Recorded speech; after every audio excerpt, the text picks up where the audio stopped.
जल महल के रहस्यमयी नियम। इतिहासकार देवांश को जल महल के बारे में एक दुर्लभ किताब मिली। ये महल एक विशाल, शांत झील के बीचों बीच खड़ा था। वो रहस्य को सुलझाने और इसके खोए हुए खजाने को खोजने की उम्मीद में आधी रात को वहां पहुंचा। महल के मुख्य द्वार पर एक नक्काशीदार संगमरमर की मूर्ति थी। मूर्ति के हाथ में एक छोटा सा प्याला था। देवांश ने दरवाजे पर जल महल के नियम शीर्षक वाला एक जीर्ण शीर्ण हस्तलिखित चार्ट देखा।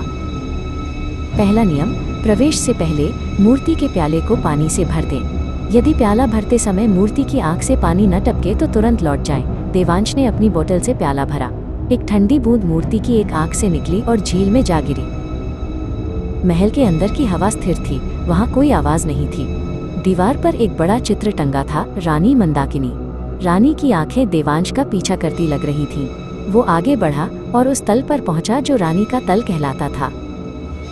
दूसरा नियम, रानी के तल पर केवल रानी की आवाज को सुने। जब चित्र में जीवन आ जाए तो उसके संकेतों का अनुसरण करें, उसकी बात मत सुने। देवांश ने चित्र की रानी को बहुत धीरे फुसफुसाते हुए सुना। रानी ने फुसफुसाया, नाव नीचे है, तुरंत जाओ। तुम्हारी नाव, अंतिम यात्री की नाव, तुम्हारा इंतजार कर रही है। देवांश को रानी के चित्र की दाहिनी उंगली एक गुप्त मार्ग की ओर इशारा करती दिखाई दी। तीसरा नियम, नाव में बैठते समय पीछे मुड़कर न देखें।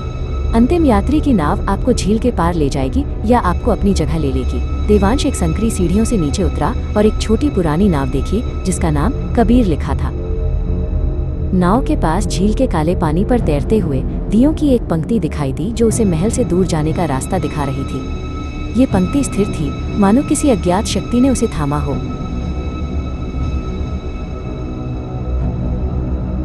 नाव अपने आप चल पड़ी। जैसे ही वो महल से दूर गया, उसे लगा कि किसी ने उसे पीछे से छू लिया है। एक ठंडी, नम उंगली उसकी गर्दन पर महसूस हुई। उसने नियम याद किया, पीछे मुड़कर मत देखना।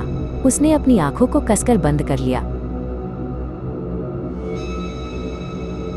सुबह होने से ठीक पहले नाव किनारे से टकराई। देवांश ने किनारे पर उतरकर पीछे देखा।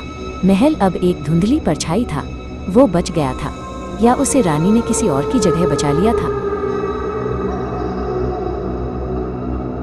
अगले दिन देवांश ने अपनी घड़ी देखी। घड़ी में रात के 11 बज रहे थे। वो अपनी जगह पर जाने के लिए मुड़ा।